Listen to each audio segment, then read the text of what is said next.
No Narratives Podcast, episode 45. I got my guy Big Moon. Kyle, he is resting his voice after screaming at the NRG Stadium. So, he took the pod off or whatever the case may be. I know you guys did week 1 versus the Rams last week, so I'm going to fill in this week. How you been? I know you went to the game with Kyle. How was the atmosphere? Like, the experience, everything? The experience is always fun, big dog, on the cool.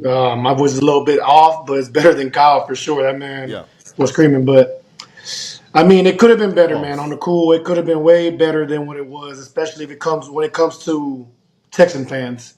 Yes. That's my today. That's my main issue with yesterday's game, especially being at the game. I'm not Okay. gonna lie to you, I Let's get get into that first tired. then before we get into the game. What Yeah. about the Texas fans grinded your gears?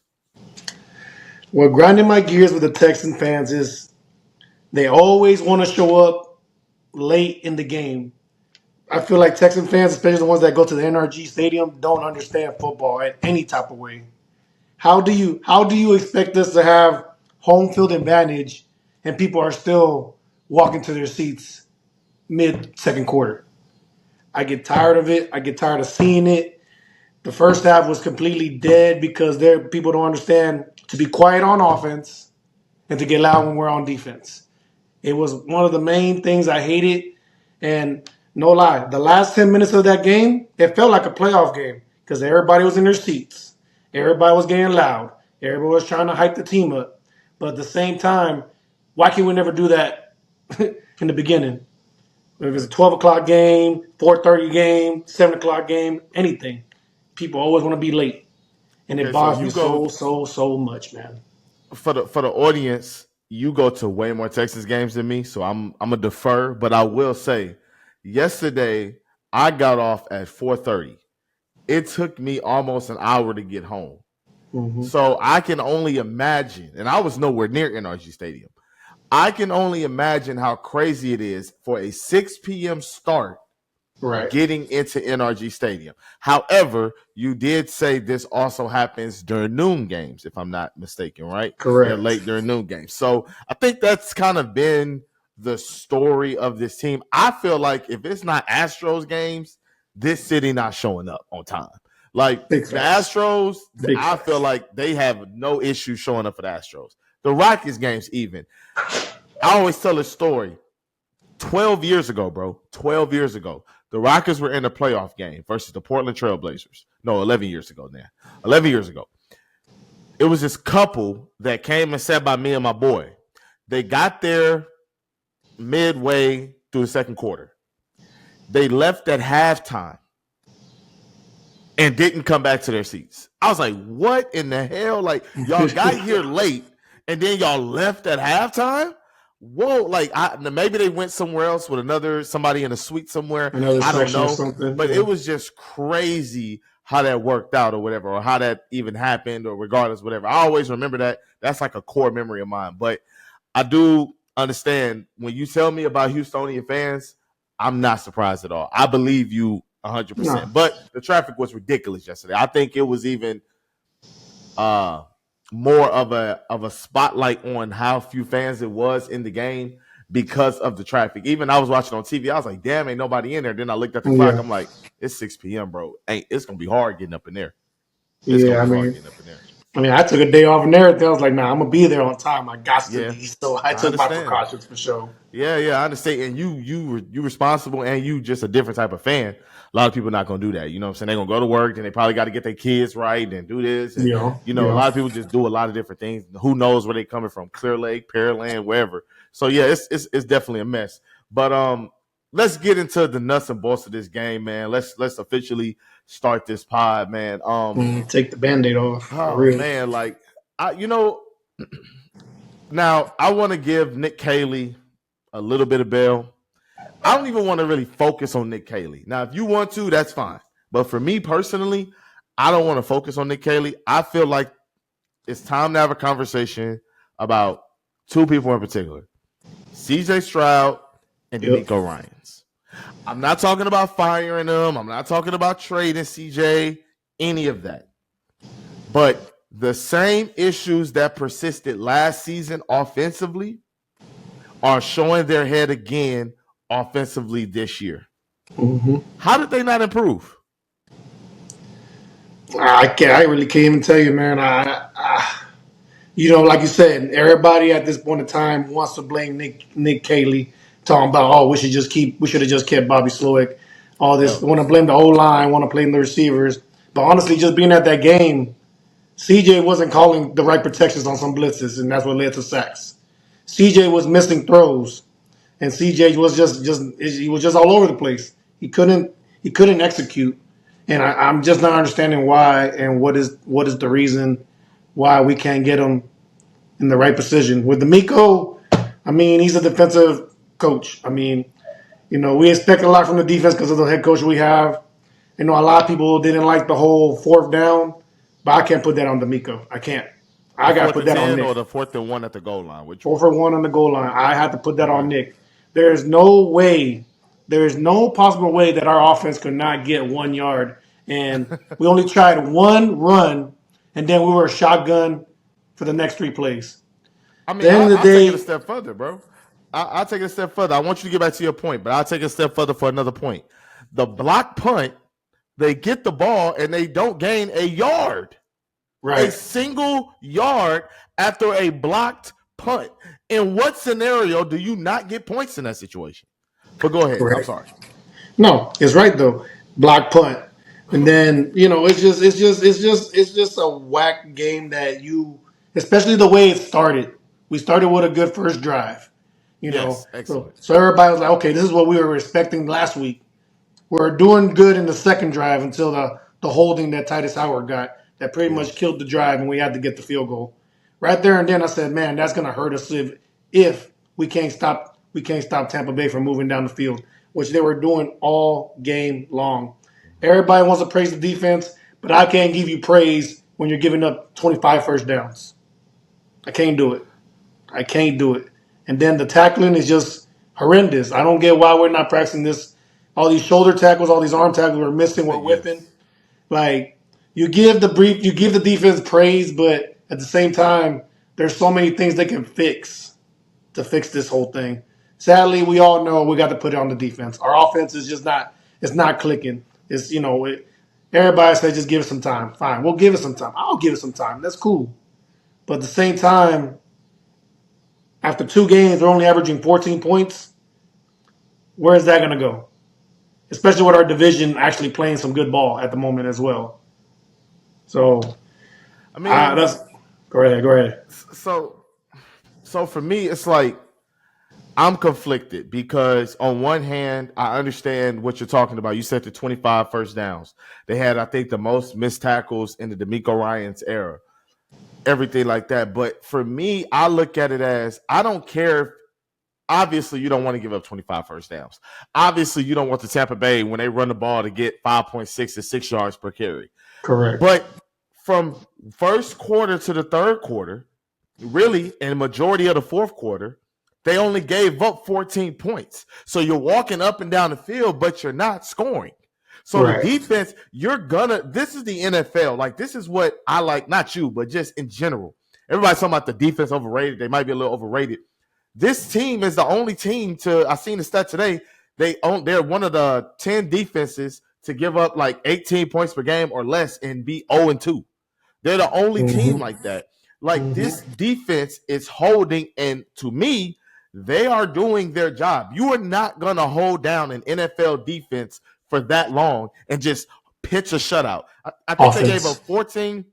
They gave up 14 points in the first quarter. Didn't give up a Mm-hmm. point in the second quarter. Didn't give up a point in the third quarter. For 13 minutes in the fourth quarter, they didn't give up a touchdown. It was not until like the last possible second that they gave up a touchdown. So it's like at some point I'm getting off of the defense. It would be the exact same logic if the Texans was putting up 45 points, and then Right. the Buccaneers was putting up 45 points, and then the last play of the drive, Stroud throws an interception or a running back fumbles.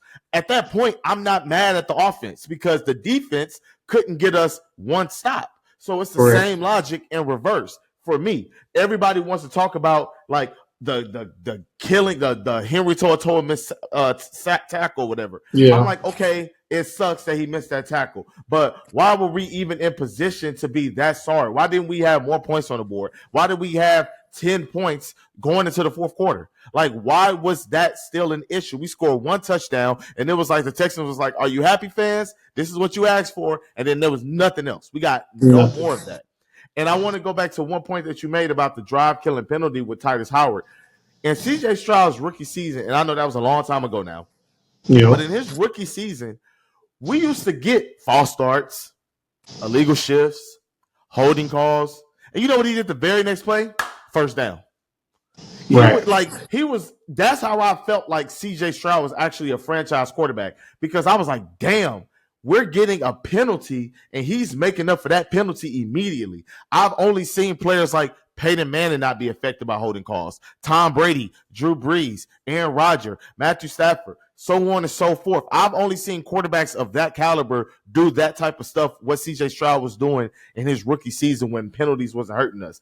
A holding call, while it is a bad penalty, it's a 10-yard penalty, it should not always hinder your offense from picking up yards. And I'll expand on that point with CJ Stroud as we get into the podcast, but I want to shift it back to you. What else got under your skin, I guess? Like, what else bothered you in the game?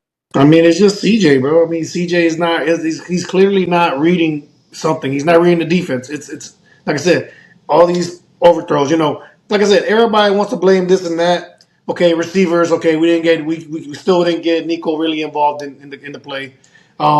You know, we're really pretty much a receiving. You know, our receiving core is depleted at the moment.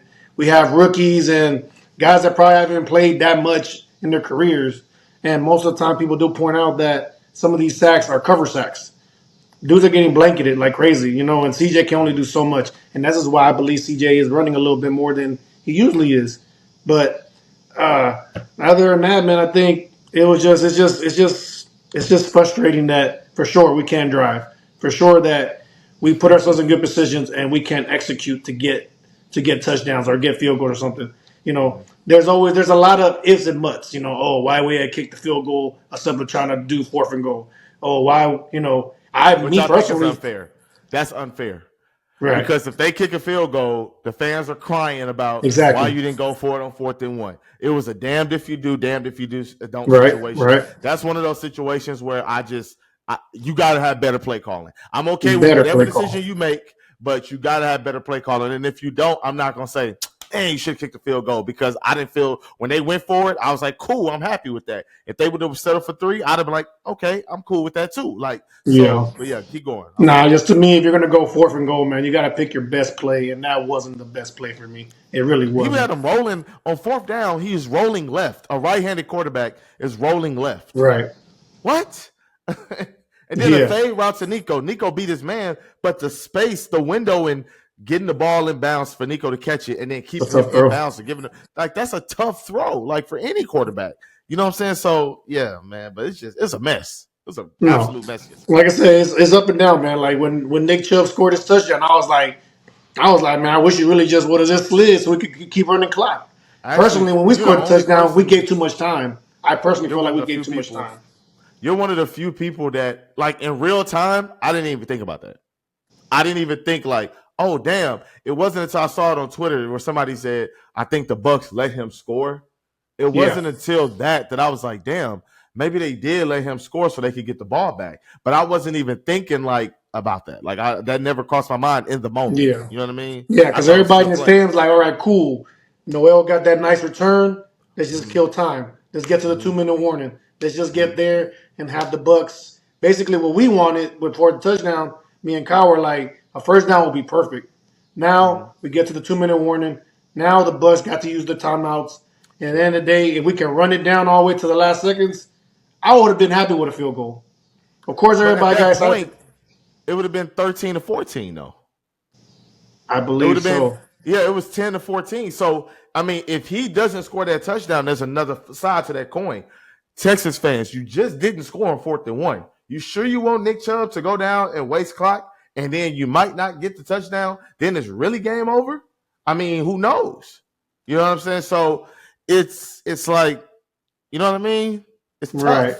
It's really, really tough to just say, "Oh, he should not have scored," and then it's tough to say, "Well, he should have scored." Absolutely, you get what I'm saying? Like Right. it's just one of those situations. For me, one of the biggest takeaways from this game was 2 of 3 phases showed up yesterday.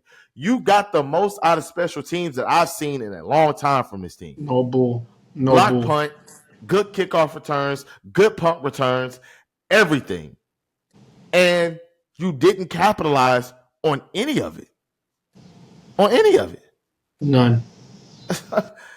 What's going on with this team, man? Like, what do you think is like what is the biggest issue with this offense? Who are you pointing to I for honestly this? think it's the play calling. I think we're not making the right plays. I'm not blaming the O line. I think O line did decent. Yeah, they You know did what I'm saying? decent, bro. You That's know, a to you read me, my mind when it comes to this shit because I feel like people are like, well, they gave up such 2 sacks, 3. I'm like, bro, you're not. They have other guys that get paid on the other side. right, It's C.J. Stroud's job to diagnose and see a blitz and have a hot route. Since his correct. rookie season, this has been a tendency. In his rookie season, it was okay because he was a rookie. But now it's like, dude, you're always looking for the big play. Holding the ball, holding the ball, holding the ball. Bro, take what the defense gives It you. gives you Tom Brady mentality, bro. You don't even like it, yes, you're right. But it doesn't have to be necessarily Tom Brady. Tom Brady didn't run. Run. Mm-hmm. Run. Baker Mayfield ran. He saw man to man. Shit, ain't nobody open. I'm gone. I'm picking up Right. 15 yards. Chunk plays. I think he ran for like 40 or 50 yards yesterday. Yeah, he You know what did. I'm saying? So it's like CJ Stroud is holding on to the ball, holding on to the ball, holding on to the sack. You know, and what do you think about he's been I mean, the fan base is over him ever since the fumble. What do you think about Dari Ogumawale? You tired of him? You ready to see something different? Honestly, I didn't even see him in there. Honestly, I saw that they gave Woody Marks more of the carries, and he did. I mean, I think he did pretty solid. I mean, to me, that Derek Wale is a fan favorite. You know, you're holding them against a fumble. Everybody fumbles, man. Like to me, Yeah. it was just the But he luck of the also got draw. ran over on a he got like obliterated on a drive where the Texans were driving. I think it was like third and something. It was like third and short, third and manageable. I'll say it was third and manageable. And the blitzer came and just it was a safety or a DB, just ran over Dare and then sacked CJ Stroud. That was a critical third down. And then there was Right. another play. I think he completely whiffed or he didn't even see the guy. And they got like a free rush on CJ Stroud or whatever the Mm-hmm. case may be. So a lot of people, and then you combine that with the fumble last week, which I think Right. again is unfair. I really do. You know what I'm saying? A lot of people are over him and they don't like that he has the captain on his chest. I mean, you say the fan base loves him. Not no fan base I seen. I'm Mm-hmm. telling you, man. It's a different Man, world it's on just X. to honestly, Houstonians, man, they're the toughest fans to love somebody. They love you one week, they hate you the next. You know what I'm saying? I mean, I Yeah. have no hate for the guy. Like I said, sometimes I tell people some NFL or some Texan fans don't know football. They just know some certain aspects, so that automatically puts them in a title. But I mean, at the end of the day, it's football. People whiff, people miss box. At the end Yeah. of the day, you just got to move on from it. You know, like I said, I trust him. When it comes to him being in the backfield, I thought he was like a receiving back. For him to block, that's his weakness. That's just Tampa Bay playing to their strengths. That's just point blank period on that one. I would like to see Woody Marks get more involved in the offense. Oh no Woody bull. Marks had 2 explosive plays. I think it was a screen play, and then he had another play where he ran out the backfield. I think he had a linebacker matched up on him, hit him with an out route, got the ball, and ran up the field. This was all in the Right. first quarter when the Texans had Right. like their most successful drives. Woody Marks had like 2 receptions for like 47 yards or something like that. He had a really, and we talk about blocking and pass protection.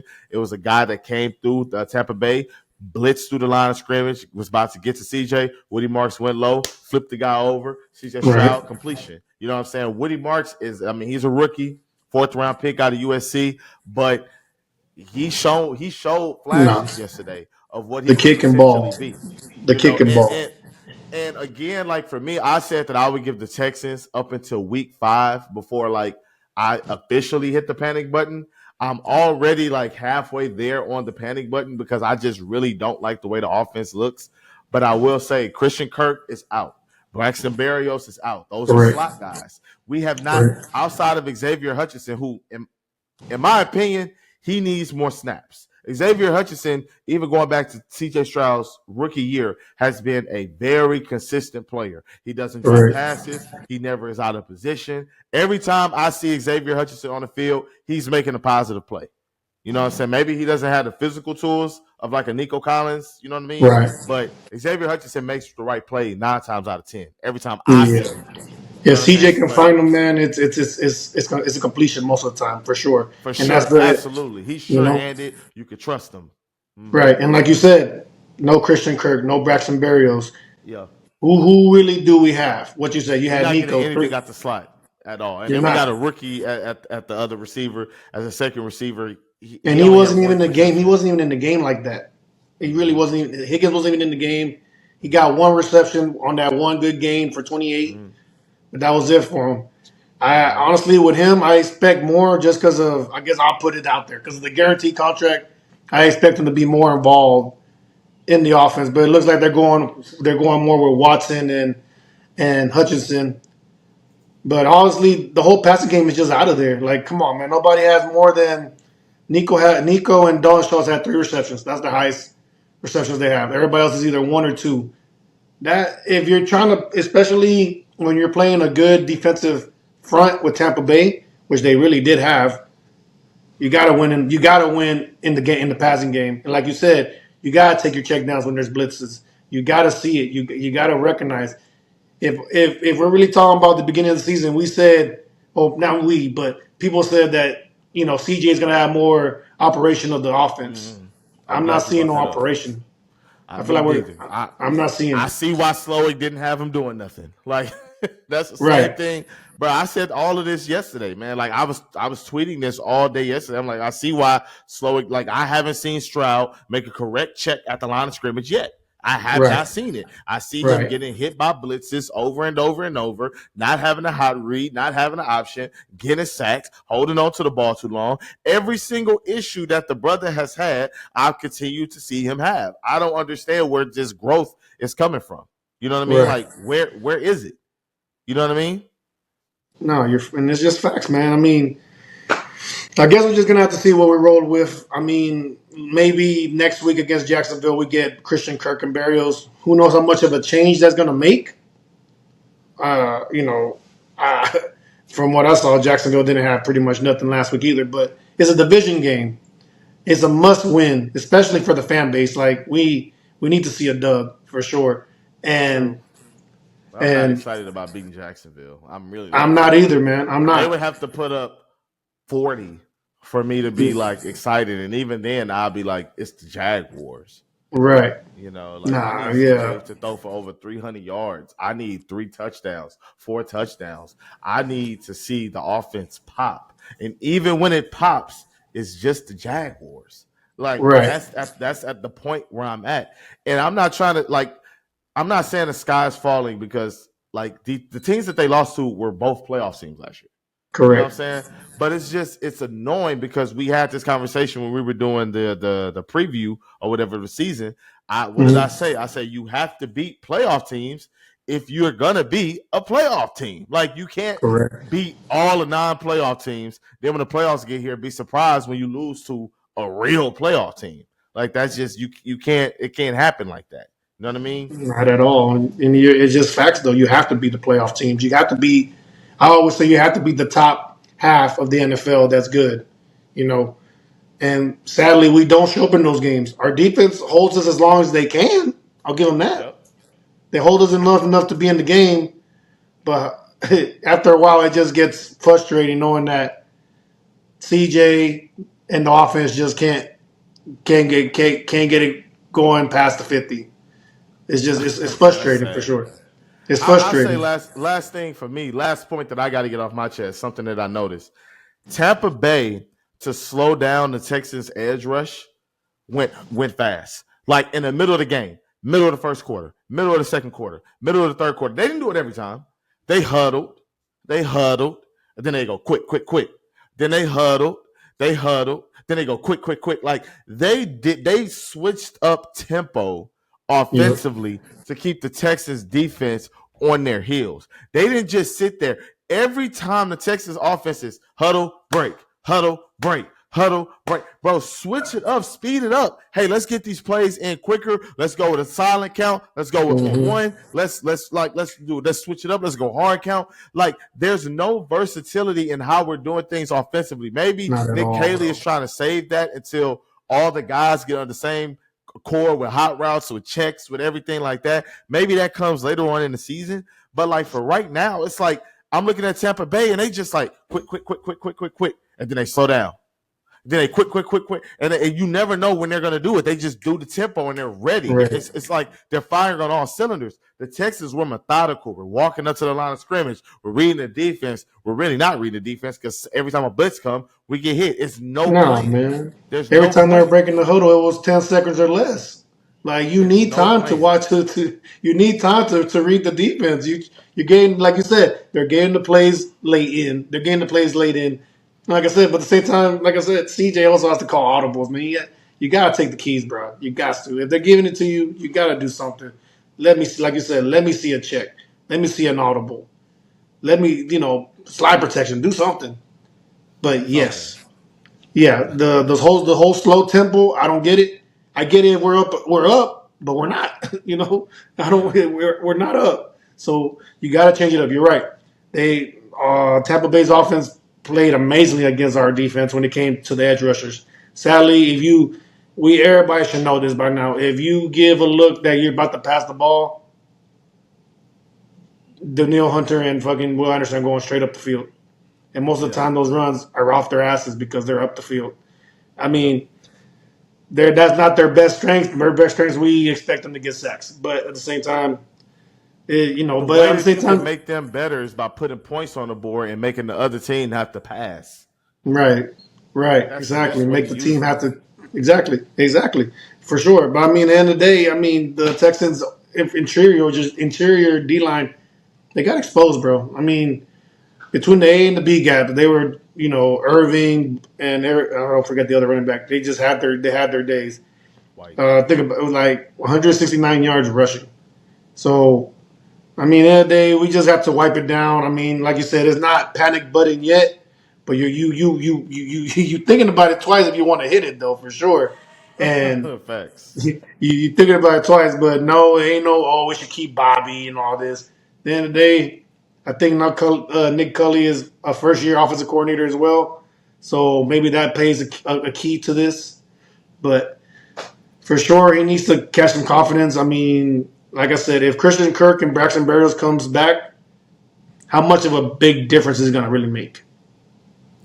I think it'll make I think it'll make a difference because those are slot guys. The Texans, from what I've seen, have not gotten much out of their slot, and I don't think that the number two receiver is trustworthy enough for the defense to really respect him. Like you was Right. at the game, you said Jaden Higgins really didn't get a lot of playing time. So if he's not in the game, then that means it's Noel out there, or it's tight ends, or it's Xavier Hutchinson. I love Xavier Hutchinson. We just got through complimenting him. I don't think Right. he's a number two receiver. You know what I mean? I think he's just Yep. somebody that you could trust to be there and to make plays when you need him to make plays. But to be a every down number two receiver, I don't think that that's the case. So you know what I'm saying? Yeah. I think that having Christian Kirk there, that'll give them a kind of a speed threat underneath with Braxton Berrios. Then you can have Higgins come in and get that matchup on that secondary or third or tertiary cornerback. You know what I'm saying? Or that safety. You know, then you can start mixing in. It's very early with this Texas offense, but to Right. me, I don't want to hear a thing about the defense. And I'm not like, again, this is not about you or what you said, Yeah. but Yeah. I'm just saying, like, what I'm seeing on social media is like, oh, Henry Toa missed a tackle. I'm like, yes, he missed a tackle, bro. But I'm like, dog, Everybody misses a tackle. everybody missed tackles. I understand his was more critical because of when it came into the game, but it's like, dude, the offense is not putting up points. Your defense is eventually gonna. We always say, bend don't break, bend don't break. The defense is eventually gonna break. The Right. dam is gonna break and the water is gonna come through. You need to put points on the board so when that inevitably happens, because they are professionals on the other side of the football, you have a cushion. But when you go out there in every possession, you piss down your leg, you're not ready, you look outclassed, you don't look like you know what you're doing, you can't see simple blitzes coming to you and make a high read, that is going to happen. Right. You can't expect the defense to only give up 14 points in a game in back-to-back weeks, bro. Exactly. And, you can't expect a defense to play 37 minutes of ball. It's a lot of time for a defense. That's a lot of time for a defense. And they running the ball, which wears on you. They're running the Right. ball, getting 5 to 6 yards a carry. Even though they're not scoring, they're running the ball. That shit still matters. That shit is still reps on your body over and over and over and Right. over. And then we got to understand the mental side of it too. Forget the physical. The mental side. We got to go out there again. Offense and do shit. Special teams, get a block. Defense. They didn't even get a yard. We got to go out there again. Like, that shit wears on you mentally as well as physically, as well as spiritually. Like, so, again, it's like, stop blaming the defense when the offense don't show up. The second that the offense puts up 35 points and the defense let us down, we can talk about the defense. But after last night's game, I don't want to hear about the defense. After versus the Rams, I don't want to hear about the defense. That's just my opinion. I just want them to fix their tackling. That's pretty much it for me, man. Yeah, I mean, things could be cleaned up for sure. Yeah. But even with the broken missed tackles, even with the 25 first downs, they only gave up 14 points for 95% of the game. With all of those things, the penalties, hands to the face, the face mask penalty, all of those things, they gave up 14 points. Yep. And 95% of the game. That's all I'm saying. You got anything else to get off your chest? No, just beat Jacksonville. That's all I gotta say. Beat fucking Jacksonville. Beat Jacksonville. I think they can. Trevor Lawrence is. I don't believe in him at all. But that's episode 45 of the No Narratives podcast. Thank you guys for watching. Maybe Moon and Kyle will do a pregame preview to the Jacksonville game. Maybe, or we can just do postgame. Doesn't matter. But we'll figure it out. We'll be here regardless. Regardless, we'll be here post-game for the Jaguars games. Thank you guys for watching. Please like and subscribe. Comment below. Vent your frustrations. We out.